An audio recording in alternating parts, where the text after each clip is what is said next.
right, where's George? Welcome back, everybody. The Florida West Coast Fishing Report. And George is trying to get his camera to work correctly. But he's trying. So let's see what happens. Now, everybody, it was a great week. The fishing was not bad at all. I think everybody caught some fish, a little windy sometimes. We're going to have some windy weather. But guess what? They're talking for Thanksgiving. We're finally going to get a decent cold front.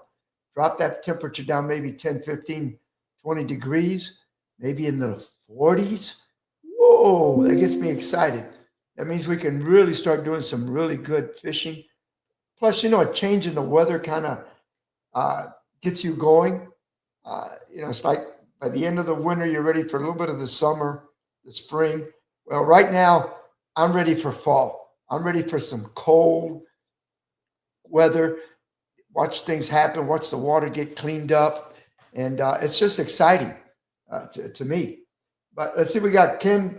Ken is watching, Donald's watching. And yeah, guys, everything's okay here. I've been talking to a lot of my captains. I've been really busy. I'll be in the water about 2 or 3 times towards the end of the week. But last week, I was still trying to get caught up.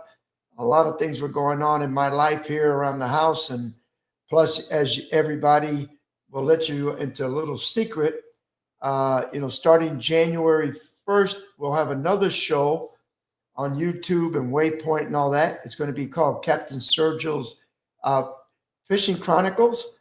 And that is going to be sponsored by Beaver Tail Skiffs and Yamaha. So I'll be getting my new Beaver Tails sometime, maybe Thanksgiving week. And we're going to start filming out of that right away for January.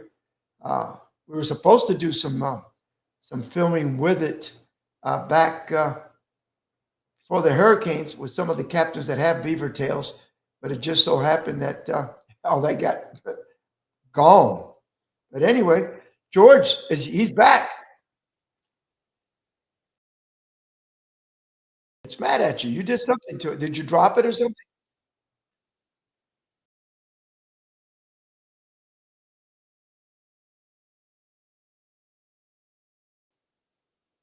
It will stay the correct way for about 30 seconds or a minute, and then it flips me the wrong way.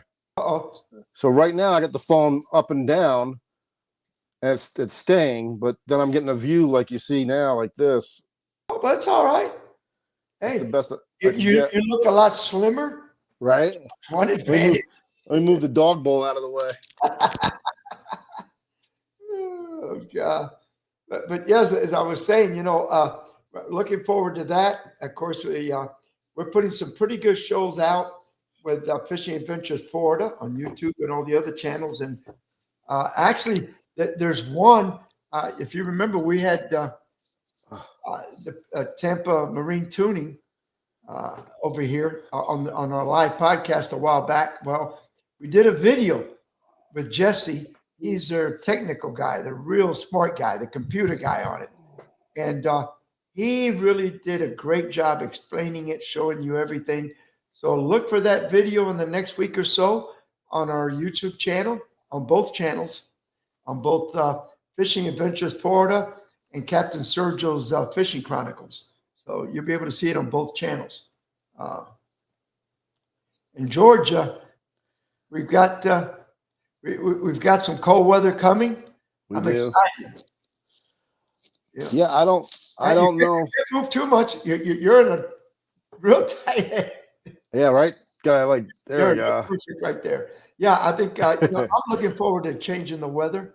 I think a couple of the little segments that we did today over here in the studio kind of relate to that about winter fishing, fall fishing. So you want to see George and me in those little clips. They're about 15, 18 minutes long, but they kind of educate you a lot on fishing now in the fall and the winter. Oh yeah, with everything moving in. Yeah, I don't know why my phone was acting up. It just did not want to stay on the horizontal position there, and so the goal. New one. Oh yeah, okay. So the go around was this. because if I locked the screen, it wouldn't work. So at the moment, this is what I got. No, but it's technology, man. How many times I get in the car once in a while and like the music won't come on? I don't care what you try. Shut the motor down, start it Right. back up. Everything's working great. Well, I've had it do that for now probably a couple of months where I have the phone horizontally, it's showing me correctly, and then all of a sudden when I hit go, it flips me up the other way. I got to log out and log back in. Usually I do that once, twice the most, and it stays. Not tonight. Probably something with the settings. That's all. Yeah, or you get these upgrades in the middle of the night, and you wake up the next It morning. puts a little bug in. Yeah. Like it used to be. Yeah. It's Yeah. supposed to take care of bugs. It did. It took care of old bugs, gave you new And made ones. new ones. Yeah. Oh God. Well, but some of yeah. the guys are just getting back on the water. I know Michael Dawson's going to be getting back. Bucky Goldman is going to be getting back on the water. They're not out like we all normally are. Right. It's once in a while. I mean, people are just recovering from that hurricane plus everything and the weather. I mean, we had I guess a beautiful day yesterday, but again, Wednesday, it looks like Wednesday and Thursday now it's going to be pretty windy. Yeah, and it's been windy on and off. I mean, for days in a row, pretty windy. But like you're saying, fishing charge is an expenditure that a lot of people don't have right now. And we definitely understand that. And Donald, I spent some times with two vets yesterday up in Newport Richey. Really nice guys. We all the veterans, and again, you're right. We need to say thank you very much. Yep. Because if it wasn't for them, we wouldn't have the freedom we have today. Yep. I put a post out this morning, basically thanking all the vets, and you really can't say enough, that's people that have put their life on the line for America. That's why in my younger days, we had a lot of draft dodgers. Yeah. Back in my era. And I mean, all kind of excuses. They were going to college. Yeah. And because the poor kids like me couldn't go to college. But the rich boys, their daddies made sure they got into a college and they got a waiver, Right. Very few, if you ever notice, very few politician kids wound up in the yeah, it's rare. Yeah, it's rare. They're back then when they were doing the draft, if you were the single son, they didn't draft you first, like you were at the end of the list because you were the only one that could carry on the that's the way I went in, passed everything, got called in for my second, and they were getting ready to send me to training and everything else. And then I got a letter saying that they reviewed my records. My dad had passed away. My mom was already in her early 40s, and she had a little bit of a heart problem. And I was the only living relative, right, the only son. So they back then they looked from a double A or whatever it was in those days. I don't remember, to a D or a C or whatever. But grunt. The guy told me, he says, if we really need you, get down to that. We're going to get you. Right. It was the same way for me. Being the only child, I was the only one that could pass the name on. So basically, for that kind of thing, I was at the end of the list. But I lost a few friends, high school friends in Vietnam. So yeah, it stinks. But again, I want to thank all and then see what about the veterans fishing tournament? Go with the Rays. Have you heard anything? I didn't hear anything. I haven't. Now, I did get a report today from one of my clients. He took the little boat out. He launched at Maximo, said that was okay, but he bought all his bait to be safe because I think O'Neill's was still having problems. He bought his bait at Gandy. He took it across. But I said, so Johnny, I said, what'd you get? He said, man, I got two beautiful, gorgeous puffers. I said, are you kidding me? He said, listen, I took 10 dozen medium shrimp. I took 4 dozen, those were live, 4 dozen fiddler crabs. I took everything. He says, maybe I wasn't going to the right places, but everywhere we went, lockjaw. There's some action down there. I'm surprised. Like there's definitely some good trout action going on down there. There's some redfish action, but you got to know where to go. Now he launched at Maximo, and I'm surprised. People are using Maximo right now, but it's only one ramp, I think. the ramps are messed up. Yeah, two of the ramps are all messed up. I think actually all three of them are messed up. Is it? Yeah, and what it is the floating ramp, because that water got so high, and then with the waves, the floating dock is actually stuck on the top. Oh God. So when you get there, if you pulled your boat up, the dock is higher than your head, and it could come crashing down if that thing. At any time, you're right. You know, and they're when you pull in, you know how you have the first set of ramps and then the second set of ramps if you keep driving. The first set of ramps, both of them are way up there, and the one is cocked a little bit. It looks like if you took a hammer and hit it hard enough, My you could fault. maybe. I'm surprised the city hasn't just jumped all over that. You don't think because that could be somebody could get hurt, and here Oh, they goes could get the killed. That's Yeah. right. And here comes And the I took pictures of it. The second ramp in the middle, that floating dock is way up there, same way. So, but I seen people using it, and like one guy, he used it, and he was coming in from being out on the water, and he actually, and it made me cringe. He actually put the bow of his boat onto the concrete, you know, to be able to let the people out. right. No, man, that's I was crazy. like, oh God. That's not a smart thing to do. No, but those things are over the top of your head. I'm thinking, oh my goodness, if somebody just happens to be too close to that and it happens to let loose or something, that's a lot of weight coming down. Oh, And then Maximum Park, if you keep going to the front part, that beach area that faces Indian Key, there's, let me think, 1, 2, 3. I believe there's 4 boats that had been pushed up onto that beach. One hit a palm tree so hard that it snapped it in half. And that's what stopped it from hitting the pavilions. You know, they have those little right. pavilions where you can get out of the rain or the sun. So that's how far up it is. It's by the pavilion. And then there's 2 other boats. One's a sailboat, and then there's 2 other power boats that one's probably 30, 32 feet up on the land. I mean, like way up on the land. It'd take a crane. I mean, they'd have to pick it up with a crane and put it on a trailer or something. Well, there's still a lot of actor, you know. Oh yeah. A lot of streets. Well, yesterday going to, I went to visit my wife's couple of her girlfriends that they get together every so often, and 2 of their husbands are veterans, and it was up in Newport Richie, and I tell you, it took me to Bellamy Boulevard, and the GPS tried to take me a shortcut, and I went through a bunch of these winding roads. Man, you could see out there these huge trees all collapsed. You know. Oh yeah. And when you see like the roots, like the when they're leaned over and the roots are out of the ground, I mean, some of them are like 6, 7 foot, 8 foot tall out of the ground. Now, I wonder if any of our viewers, Ken or Donald or anybody, you guys been out there the last couple of days? How's the water looking? Is it any better? Is there any debris on the water? And, What's going on? And you know what else too?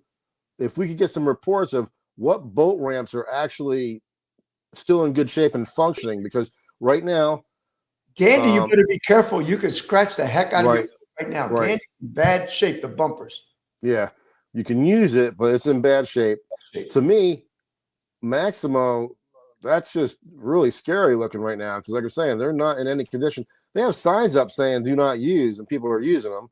And there was even a city guy there in the car today. Jungle Prada over by me on the Johns, kind of like the Johns Pass area. Jungle Prada, they're using that ramp, but excuse me, the floating part of the dock, like you have the ramp that pivots up and down, and then you got the floating dock. It ripped the dock off, and it's in the parking lot.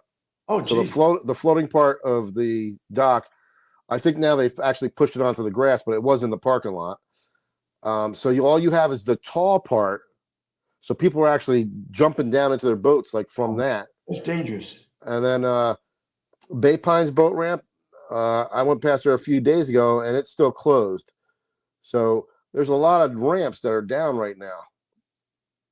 Well, and I'm sure the city's saying, hey, there's some other priorities, but yeah, it's like I noticed, a week ago when I was out of Gandy, man, I looked at those ramps, and there's one ramp that's really bad. It's even buckled up in the middle where Right. people can trip and fall in and get hurt. Then the other one, a couple of the rub rails were missing or hanging, and those big bolts are sticking out that hold the rub rail in place. Yeah. But it was really freaky to see all that weight at Maximo above people's heads. Like they're in the boat and they're coming in, and the thing is, the dock is above their head. You actually see, like, here's where you're walking, and then the ramp just goes up on like a 30-degree angle, maybe even We steep. didn't have some of those pictures to show them tonight, but hey, Yeah. and Yeah, I can't. go ahead. Yeah. Yeah, and I can't do it because I'm using my phone to trans. And right Ken says he hasn't been out lately. I mean, a lot of the captains just haven't been out because, you know, a lot of them are working trying to fix their houses up, and business is slow a little bit because all the locals are trying to recover from these storms. But it's going to get better, y'all. And we got cold weather coming. We got Thanksgiving coming. And usually, you know, and that's when the grouper, I remember when I used to fish a lot out of Hudson. Thanksgiving weekend was the kickoff time for me to start catching tons of grouper out of Hudson and Bayport. It looked like those gag groupers would move in, and you'd be catching them in 25, 30 feet of water, tons of them all the time. Yeah. I used to fish with Jay Mastery for about 2 years. I used to go out with him on his boat, and now I didn't do it, but their tradition, Thanksgiving, they always went out and kingfished because the water would be empty. Hardly anybody would be on the water, and the kingfish were always there at Thanksgiving time.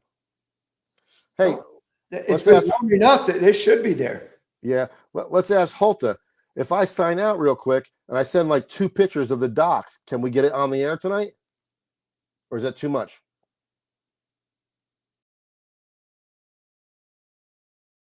We could try. I'm going to log off the pictures right now. Can you get them on, you think? Because it's amazing to see this dock. It might be tough, you know. Now I'm getting a Florida West Coast Fishing Report logo and all that. Do you see it? Mine is gone. No, I don't see it. No, I'm just getting a bunch of flashes on my screen. Oh no, I see us talking still. Yeah, I know we're on, but the other one, the other stuff it's going up there. We got Captain Anthony's on. Well, good. Hey, Anthony, how's the fishing out there, man? We're trying to get some input about the boat ramps and all that.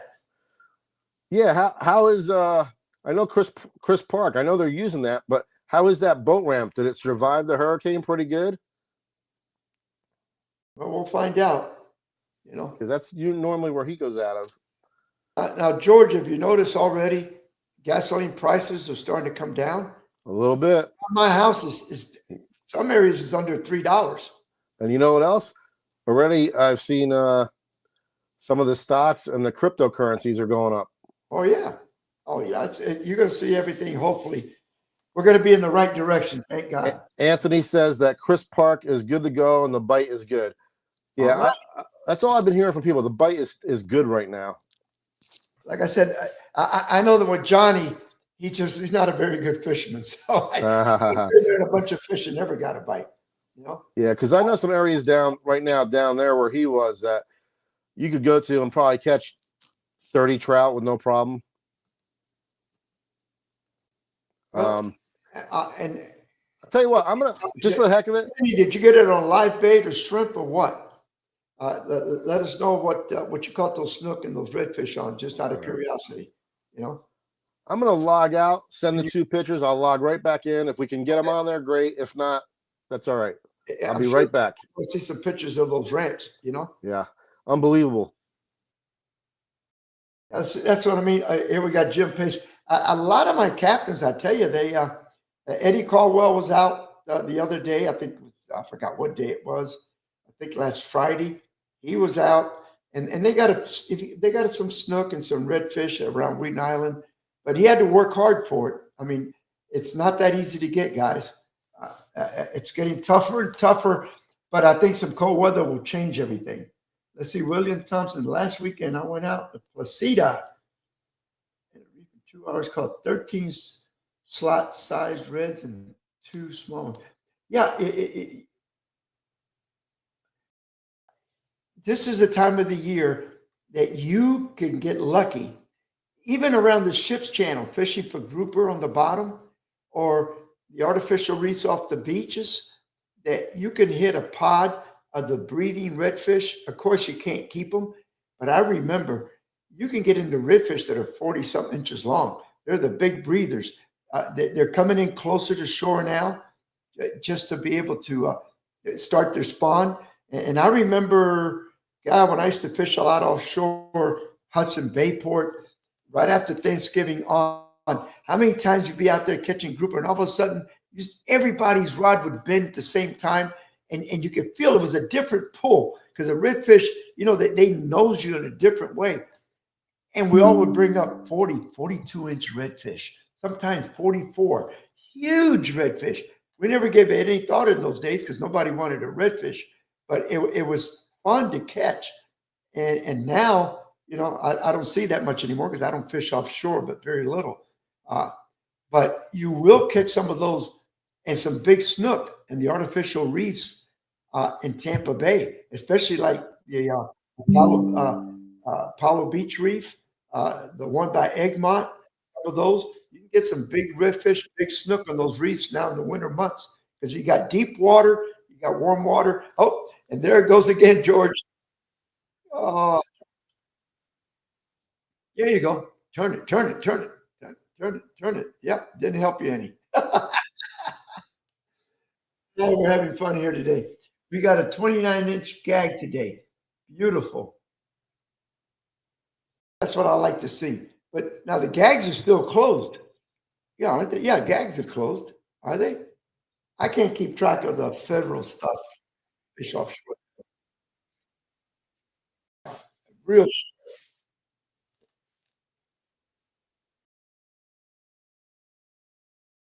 Just showing one of the boats, on land, and you were talking about the deep water snook. The other thing is, I don't know if people remember the reef off of St. Pete Beach where all the tanks. That one gets loaded with big snook. And it's strange. Now the only thing, that worked out good because those tanks are so heavy and they're so thick. Oh, God. When they put all those box cars out, they started collapsing within a couple of years. Right. They became nothing but a flat thing. That was it. So let's see. We got, again, we've got 1, 2, 3, 4. Well, let's do Michael Haynes and see what's going on in around the Crystal River. All right. Good evening, everybody. Captain Mike Haynes, Fishbones Charters out of Crystal River, Florida. Well, it's been a while, a couple of weeks since I put a report. It's been a couple of weeks since I've been on the water. But this week we got out and had a blast. We were catching limits pretty much every time we went out. Limits of trout, limits of reds. The trout are kind of in their transition period. They're kind of waiting for that cooler weather, which hasn't happened yet. I'm sure it's on its way soon, and we're all going to be crying because it's too cold. But water temperature about 76, 78. It's very, very productive for them. They're out there on the flats. I've been finding them between 2 and 3 foot of water most of the time on an outgoing tide. Seem to be the best producing tide for them. Mirrodines seem to work real well early day, and then as the day progressed, we dropped down to jigs. Mirrodine colors really didn't matter. It just seemed to be a reaction strike that they were looking for. Now the jigs, definitely the color made the difference. First, we started out with darker colors like a green and purple with a little chartreuse tip tail, Little Johns.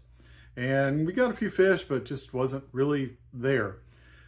Started to change it up a little bit. Went from to a pink green, almost like an electric chicken, but not just right there. But seemed to be little better production, little more fish. And then we decided to go for a white jig with a chartreuse tip on the tail. And that seemed to be the ticket. Once we got onto those, it was just pretty much one fish after the other, about a fish every 5 to 10 minutes. And they were quality fish. Most of the fish we were catching between 17 and 19 inches. Caught several that were over slot, which we released. I try to get my clients to release those larger fish because those are the breeders. Those are what's going to make next year's or the following year's trout season better. So definitely, if you can, let those big females go, let those big males go.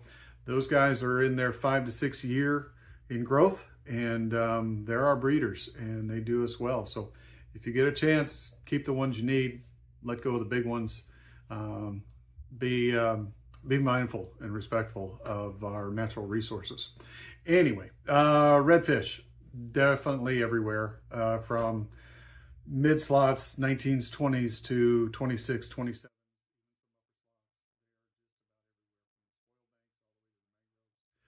Catch them on pins, catch them on jigs, catch them on top water. They're really, really active. And couldn't find a place where we didn't find them. So just, they're on the move. They're very active. Spoons, jigs, mirrodines, top water, popping corks. You couldn't get away from them. They were very, very good. Snook are still out there, definitely on the spoil bank area, throwing some hard baits, throwing some soft plastics, some jigs. That seems to be where most of the snook have concentrated, is a little bit on the harder bottom, closer to the river, closer to the deeper water channels, waiting in anticipation for those cold fronts that'll possibly come here within the next week or two. But other than that, it's been excellent fishing out there. I'm enjoying it. The weather's nice and calm. You're not sweating out there. It's beautiful. The wind has died down. So if you get a chance, get out there and try for some trout and reds. We're definitely catching our limits just about every time we go out. It's been a real fun time. Captain Mike Haynes, Fishbones Charters out of Crystal River, Florida. And thanks, Mike. We appreciate it. And George, you got to tell your phone to stop playing games. I know my phone is just doing its own thing. I don't know what its problem is, but I got to keep flipping it real quick to get me back on the horizontal picture. And we can see if we can figure out if Hota can get that one on the air. Yeah, he said he got the couple pictures I sent, and you know, like I said, I couldn't believe it when I saw it. It just goes to show you how high. Here we go. Here's the pictures now. I mean, look at I'm not seeing anything on my screen on those Oh, pictures. I'm seeing it. I'm seeing it. You see it on yours? I see it on my phone, but it's not on my screen. I see it on my phone and on my computer. No, I don't see it on my computer. You can see it. It's all the way at the top. Look at the angle of the ramp. Wow. Look at that. Jeez. All the way at the top. And you'll see, like, there's one where the guy's in the boat. Well, here's the boat on one of the boats on land. That's not a small boat. But then the picture with the guy in his boat. Look at how tall that is. Jeez. Wow. That's dangerous. If somebody just happens to be underneath that and it decides to let loose. You've had it. That's a quick fix. I'm surprised the city hasn't just gone out there and done something with that. I think they can just bump it with something and pop it loose. Oh, here we go. I popped loose just now. Yeah, there you go. Well, guys, you saw some of the pictures that we were talking about. All right. Yeah. I see. Now hold on. I'm not seeing the other screen. I'm only seeing George and myself. I don't see the other screen on mine for some reason. It's flickering. Now I see a Fishing Adventures Florida screen. I don't have you. Huh. I don't have that screen. But yeah, so you can see, I mean, there was quite a few I think there was 4 boats, 3 boats and a sailboat up on the land, like way up on the land. Wow. And the other thing that stunk, that was one of the areas I used to like to go get fiddler crabs, and it's gone. Like it washed it out. Oh yeah? Yeah, the shoreline's shorter there now. What about O'Neill's? Anybody heard about O'Neill's? They got the cones up and like their security guard at the cones. So I guess they're only letting a select few in. So who was I talking to? I think I was talking to Lee Blick, and he said, there's no getting shrimp there or anything of that nature right now.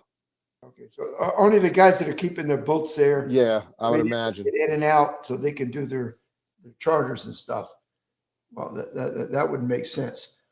Right. So Holta has flipped me on his end, so at least you're not seeing me like it was doing before.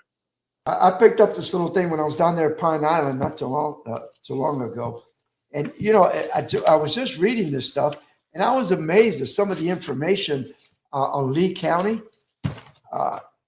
Lee County's not. I don't think that really that big. You wouldn't think of it, but Right. it's got about 739,000 population.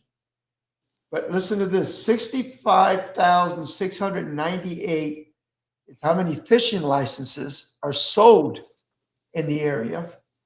Wow. There's 48,129 registered vessels in Lee County. It is ranked third in the state. Wow. Third. Now, you got Miami. You think about that. Tampa, St. Tampa. Pete. St. Pete, yeah. They've got 48,129,000 registered vehicles, and it's got 9 barrier reefs and 47 miles of beaches. You like that? I mean, it's pretty good information on this little. Oh yeah. And they give it to you. It's got a nice map about the areas where to go and where all the artificial reefs are and stuff like that. I tell you what, they did a real good job, and it's called Boater's Guide. Boater's Guide number 8. So maybe that's the 8th edition. But it's a big fold-out chart with all the information you want, especially if you're not from the area. Right. Great information, really great. And you said they're third in Florida for Yeah. registered boaters. Registered boats, yeah. That's almost hard to believe. Like you're saying, look at Miami. I mean, that's Yeah. Well, you got Miami, you got Tampa Bay. The last time that I got that, remember about 8 months ago, they said Right. it's like 102,000 between Right. Pinellas, Hillsborough. The whole Tampa Bay area had 102,000 registered vessels. And here's little Lee County with about Right. half of that. So, I mean, well, you think about it, there is a lot of boats down there. oh yeah, but You got a even lot of look at Clearwater. I mean, there's a lot of boating going on in Clearwater too. So you never know. Now, hey, Anthony, what else is going on? What about the grouper? How deep did you have to go to get them? And what did it look like? What was a bite like? I know you got, you said snapper bite is good as well. And 29-inch gag's a nice one. yeah, hey, and 29-inch guy's a very nice fish, very respectable. And let's see about, and Ken says he hasn't been out at all. He's usually pretty good because he fishes around Cockroach in the river Right. area. So now, when is the time for triple tail? Pretty soon in the river? Is it in the fall now? And they were getting them last year up by Hillsborough.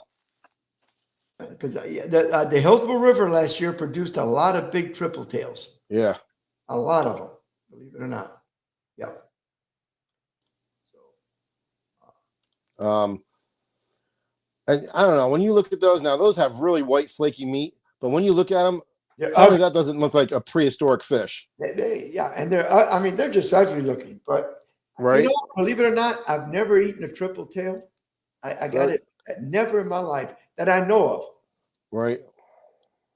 I've eaten about everything else.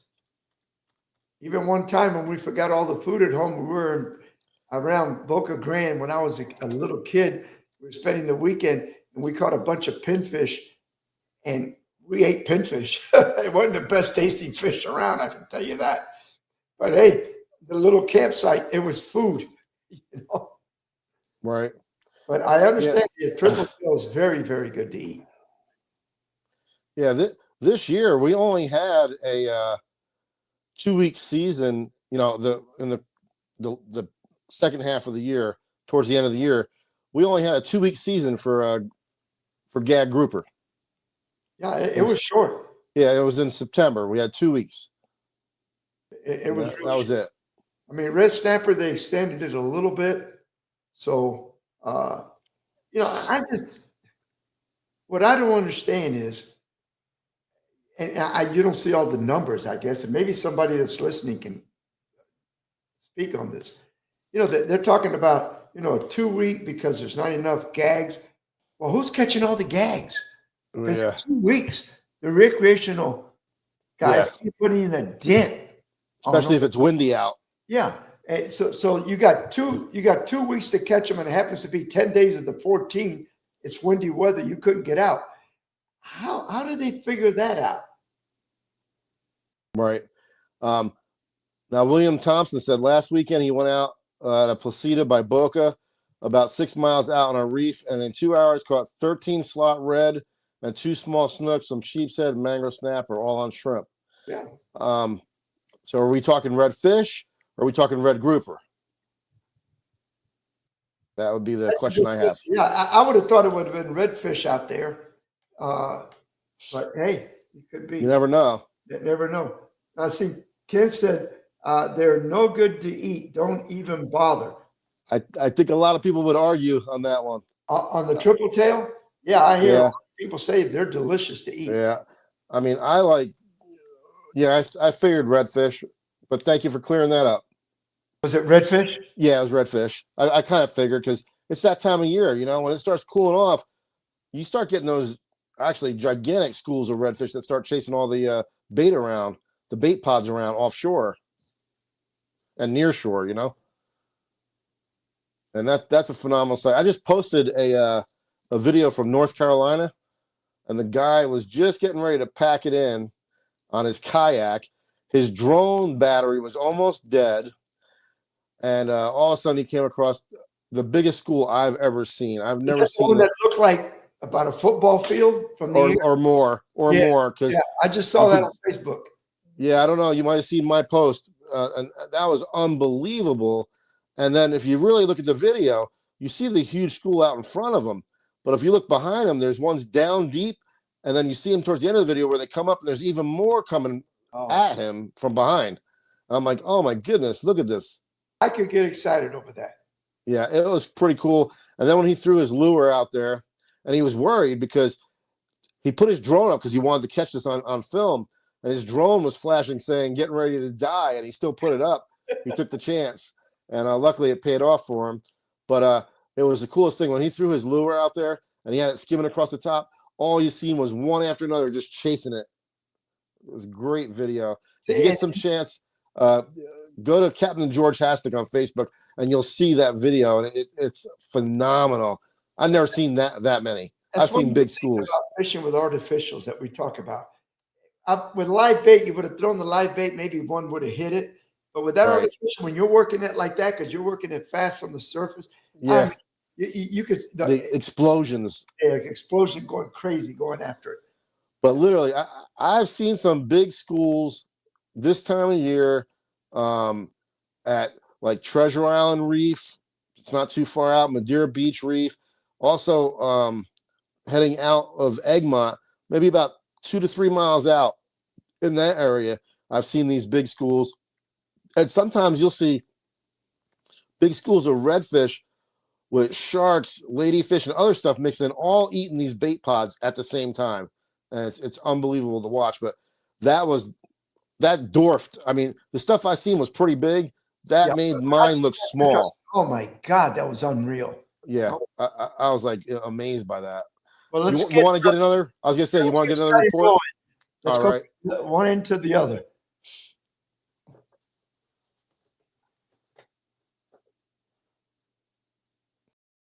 Scotty Road. Come in. And he said, hello, everybody. This is Captain Scotty Rowe, Charlotte Harbor, Florida. Another great day. It's not just a great day today, but another great week on the water since last week and the week before. Last week we had some of those negative tides during the day on the outgoing, so I did a lot of canal fishing, caught a lot of snook. Even in some of our canals where there's a lot of mangrove trees, we caught some beautiful slot redfish. Mangrove snapper have invaded the bay. Not a lot of big ones, but you weed through them, you get a few keepers here and there.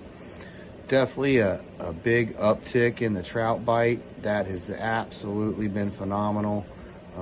One of my trips out, that was yesterday's trip, we got a couple up around 18, 19 inches, and we were catching those just on little assassin paddle tails and a popping cork. Pretty much standard for trout fishing. That was a lot of fun. The last few days, we've had some really flood tides in the morning, and I did a lot of fishing in the mangroves up on the way in the back country. Caught some beautiful slot redfish. Had a really interesting trip today. We caught a little bit of everything: a few small snook, a few snapper, a few trout, a few ladyfish.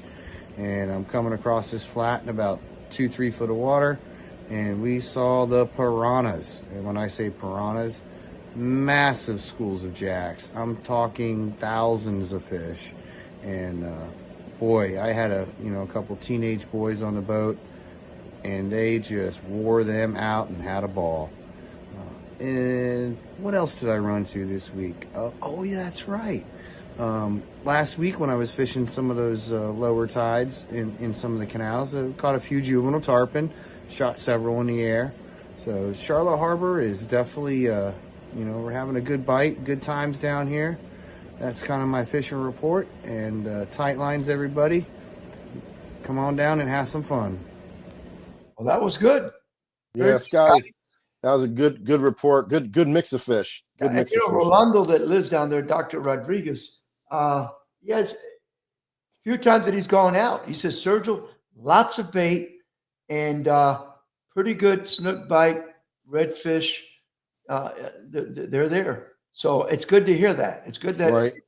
it looks like maybe this hurricane spurred things up, and it seems like we're getting a little better fishing action than before the hurricane. Yeah, definitely. And it's been around, like, obviously throughout the bay, and it seems like all the way north, all the way south is doing well right now. The bite's just been good. Everybody that I'm talking to, they're having a good time.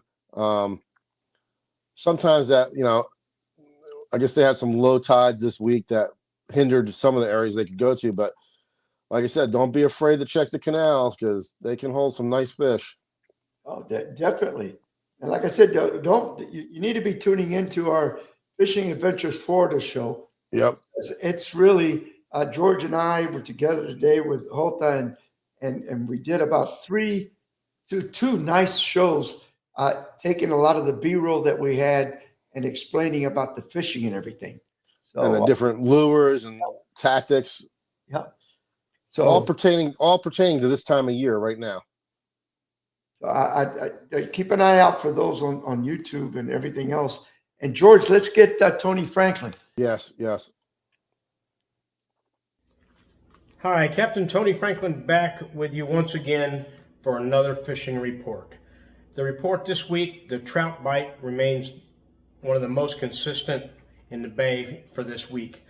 Trout bite been 5-6 feet of water on the deeper grass flats, sometimes 7 to 8 feet of water depending on what the tide's doing, where you're catching the most fish. You either move shallower or deeper, so just been moving around. 5 or 6 feet's been the key this week, depth. Fishing live scales, sardines still plenty of bait out there on the grass flats. Probably stay around until we get another cold front. The mackerel have kind of dissipated a little bit in the bay. Had a real nice mangrove snapper bite this week. They're around residential docks, they're around piling structures, they're around range markers. So there's been quite a few nice mangrove snapper that we've been catching this week. Once again on real small scaled sardines, free lined on a #1 hook, 30-pound fluorocarbon leader. It's been working great. Snapper bite's been fantastic. There's been bonnethead sharks mixed in. Also action with ladyfish, a few jacks. Also catching, the snook bite's been pretty good this week, but they're pinned up against those mangroves on the high tide, and you've got to get that bait up under the mangroves, and you got to get that fish, and you got to turn them out of there quick because they are running straight back into the bushes, and they are buried in these bushes, and as soon as they grab that bait, they're going in, so you got to turn them to get any chance to get them out for a picture before you release them. So That's the key there on the snook. There've been a few redfish around. Really haven't been targeting them this week. We have caught a few in the past week, but really haven't been fishing in an area where most of the redfish are. So that's an option that you guys can do. They're in the same areas as the snook. They're up against the mangrove areas, deeper potholes on the grass flats. You just got to search around till you find a pot of fish. So that's my report for this week. Tight lines, and I'll see you on the water. All right. Thank you, Tony. Thank you, Tony. That's a good one. Appreciate that. Yeah, right now, I mean, even throughout the whole year, but right now it's really just moving water. Moving water. That's the key thing. All my fish that I've been catching, it looks like, especially the redfish bite for me, it's been that starting of the incoming. Yeah. Especially if you got a good incoming. A lot of guys too, when they depends on where you're fishing, because you were fishing in a deeper hole that was not on the per se up against the mangroves because the tide was too low. So your beginning of your tide, you had the deep water because of where you were fishing. So now, like when you're fishing the flats and the mangroves, the second half of the incoming to just before it stops, that's when that bite has been getting Water's moved in and the fish can. right. Now, Right. where I was at, You already had I already had the deep water. right. Oh, that was the big difference. So you just needed the water to start moving. Yeah. I Right. noticed as soon as that tide started turning, Yep. they got active. They got real Yep. active. So that But, was, you know. Now, now, is it just my report that's left right now? this is yours. So why don't we put? It's kind of long. I was gonna say, let's run all that right, one. Let's put your report on. Hey guys, this is Captain George Hassick coming to you from St. Petersburg, Florida. Well, I got a little bit of a mixture report for you. Kind of went around the bay. Try to give everybody a little bit of tips for the week. So in the Johns Pass, St. Pete area, mostly from Dylan Hubbard and a couple other people that I talked to, the pompano are starting to move in. They're in a little bit in the pass and also along the beaches. Mostly people are throwing the Doc's Goofy jigs and the pompano jigs. Basically, you know, a little bucktail. That's all you really need. There's still some sheepshead. More sheepshead are starting to move into the pass and along the rocks and the docks right now, but they're the smaller ones right now is what we're having. And as it cools off, you're going to get more of the larger ones coming in. Jackson Black Drum along the bridges. Snook and redfish are in the pass, also at the bridge. There's a lot of juvenile snook going on right now, and also with the reds, a lot of juveniles with some slot-sized fish being caught every once in a while. The snook bite's definitely been better at night and early morning right now. Along the beaches in that area, the Johns Pass area, St. Pete Beach, there's Spanish mackerel going on right now. They're working the bait pods and also like along the near shore reefs. The bait pods over the reefs, usually they're above like the bigger rock piles and stuff. That's where I keep wanting to say mangrove snapper, the Spanish mackerel are. There has been a few mangrove snapper being caught on those reefs along with catching Spanish mackerel. The 30 to 40 feet area is where they're getting most of their hogfish from. And the bite's it's picked up. They're getting them on shrimp and a jig head, whatever size they need to get down to the bottom. A lot of the lane snapper biting has been really good in the 50 to 70 feet of water. Further out than that, the larger mangrove snapper, nice yellowtail snapper, blackfin tuna, and also some kingfish have been showing up out in that deeper water. I also got a report from Clearwater that offshore from Clearwater, they're getting into some nice amberjack action. I'd have to look it up right now. I don't know if the amberjack are in season, but the bite is on. So check on that to make sure before you start keeping anything. In the Port Richey and Anclo area, the larger fall trout are starting to move in pretty good numbers. They're on the grass flats in about 4 feet of water, but they're also shallower in like 2 to 3 feet of water over the hard bottom. A lot of times you get that hard like shell bottom with those patchy grass pieces mixed in. They're also in that area. They are using a popping cork with either a soft plastic underneath it. Of course, going by whatever depth you're in, you have to adjust because you don't want to hit bottom with your either live shrimp or your soft plastic. You want it to be just above the bottom. But that's what they're working right now. The redfish bite has been on fire in the same areas. Look for them to be under the mangroves as the tide comes in. Rocky points around the islands up in that area, and also the oyster bars. The snook are hanging out by the creek mouths, and on these cooler nights that we're beginning, they've been cold, but they've been cooler. They're actually starting to move up into the creeks a little bit, and as the water cools off, that's going to happen even more. Now, in that same area, Port Richey Anclo area, in 25 to 40 feet of water over rocky bottoms, there's been nice sized mangrove snapper, and they're catching them on shrimp, on a quarter-ounce jig head, and every once in a while they're getting a hogfish mixed in. So that's a good thing to hear about.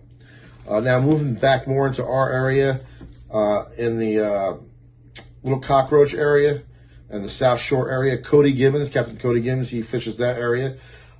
He says the snook are on fire right now. He's throwing scaled sardines at them, and he's working the deeper holes and the cuts in the mangroves, especially like on the lower tides. You got to try and find them deeper holes where those fish are stack up, but the water's still moving. As long as the water's moving, you usually get the bite, and you got to chum a lot to get them going and to get them to come out.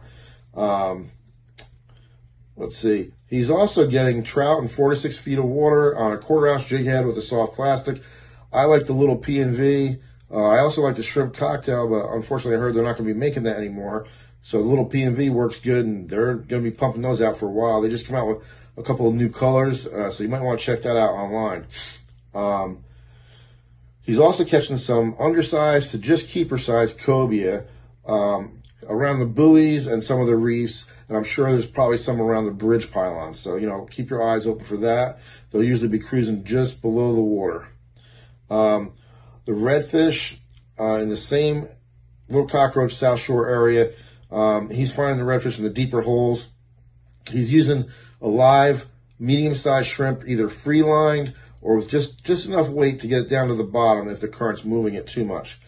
He's seeing the same thing. The sheep's head are starting to move in that 8 to 10 feet of water over some rock piles, but there's a lot of smaller ones right now. But he's also picking off some mangrove snapper at the same time, using just enough weight to get it down to the bottom. He's also using a knocker rig when he's doing that. So that's that area. Now getting to my area, speaking with a lot of the captains in my area, under the mangroves is where most of your redfish and the snook are coming from.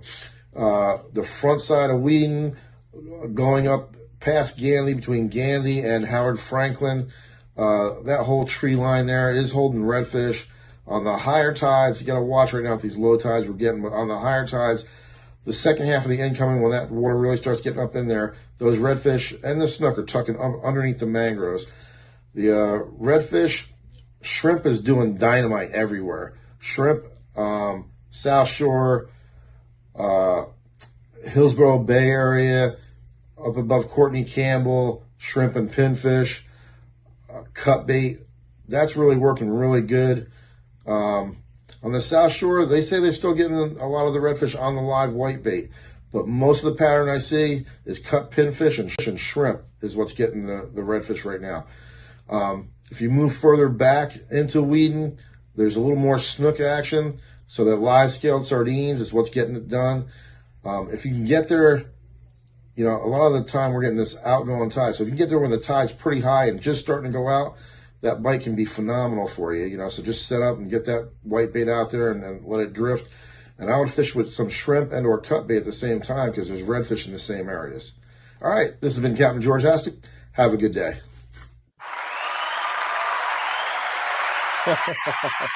That's funny. That's There funny. you go, George. And the crowd goes wild. And the crowd goes wild. What can Well, I tell tried to cover a little bit of ground for you guys just to have a little variety. I'm hoping that we have listeners all over the place and help you out with just what's going on out there. Well, hopefully pretty soon everybody's going to we'll get back to some kind of normal. Right. and we'll start getting a lot more reports. Definitely. Definitely. And, even though the water is, clouded up and kind of messed up, that's where like a scented bait or using Procure on your saltwater assassins, scent can go a long way when you have that cloudy water. No question about it. It can help you a lot. Let me put it that way. And sometimes too, fish get finicky when the water is too clear. So sometimes you can take advantage of that cloudy water and actually help you catch more fish because they can't see your leader, your hook, your line is good. Making a note here so I remember some stuff. As you get older, you got to make notes so you don't forget stuff. Yeah, I hear you. I know.